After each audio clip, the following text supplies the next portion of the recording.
Visakha one town లో building ఒరిగిపోవడం తీవ్ర కలకలం రేపింది. స్థానిక పూల వీధిలో G+5 మోడల్లో నిర్మించిన కాసిరెడ్డి ప్లాజా పక్కకి ఒరిగిపోయింది. పిల్లర్ దగ్గర ఉండే సపోర్ట్ గోడలో దెబ్బతినడంతో ఈ బిల్డింగ్ పక్కకు ఒరిగింది. పక్క బిల్డింగ్ స్ట్రాంగ్ గా ఉండడంతో కూలిపోయే ప్రమాదం నుంచి బయటపడింది. కాసిరెడ్డి ప్లాజా అపార్ట్మెంట్ లో ఉన్న వాళ్ళను పోలీసులు ఖాళీ చేయించారు.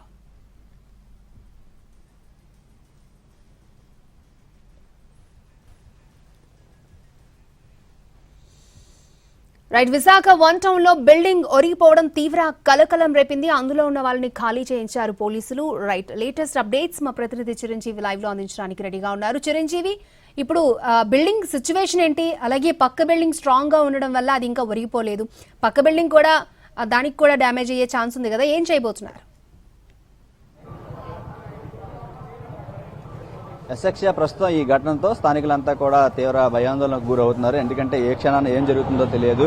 ఈ 5 అంతస్తుల బిల్డింగ్, ఇది పక్కన ఉన్నటువంటి బిల్డింగ్ కూడా, ఈ రెండు కూడా ఒకే సమయంలో కూలిపోయినట్టు కూడా తెలుస్తుంది. అయితే ఇది గత 3 రోజుల నుంచి ఒరిగిపోయినప్పటికీ ఇక్కడ స్థానికులు అంతా కూడా నిన్న పోలీసు కమిషనర్ కి ఫిర్యాదు ఇవ్వడంతో వెంటనే రంగంలోకి దిగి అపార్ట్మెంట్ లో ఉన్న వాళ్ళందరినీ కూడా ఖాళీ చేయడం జరిగింది. ఎందుకంటే గత 3-4 రోజుల నుంచి భారీ వర్షాలు కురుస్తున్నాయి. ఈ నేపథ్యంలోనే ఇది కూడా చోటు చేసుకుంది.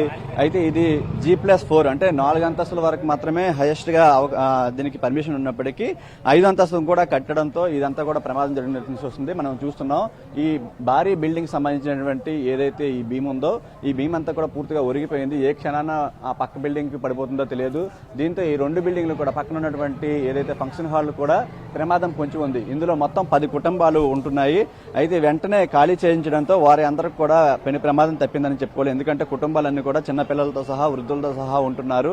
అయితే వెంటనే గమనించి ఇదంతా కూడా వీళ్ళందరినీ ఖాళీ చేయించడంతో ప్రస్తుతం ఇదంతా కూడా మనం కాస్త ప్రమాదం తప్పిందనే చెప్పుకోవాలి. లేదంటే పెద్ద ప్రమాదమే పొంచి ఉన్నటువంటి పరిస్థితి కనిపిస్తుంది. మరోవైపు ఇది 2 సంవత్సరాల క్రితమే కట్టానని చెప్తున్నారు.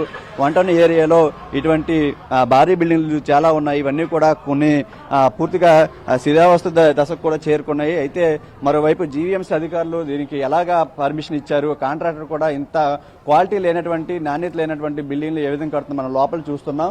జస్ట్ ఎంత పెద్ద బిల్డింగ్ కట్టి ఈ బీమ్స్ కూడా, పిల్లర్స్ కూడా చాలా పరిమిత సంఖ్యలోనే వేయడం జరిగింది. దీంతో ఈ బరువంతా కూడా ఆ పక్కన ఉన్నటువంటి గోడల మీద పడడంతో ఈ గత 3-4 రోజుల నుంచి కురుస్తున్నటువంటి భారీ వర్షాల ప్రభావంతో కూడా అయ్యుండొచ్చు. ఇదంతా కూడా పక్కకి ఒరిగినటువంటి ప్రమాదం చోటు చేసుకుంది. ఏ క్షణాన ఏం జరుగుతుందని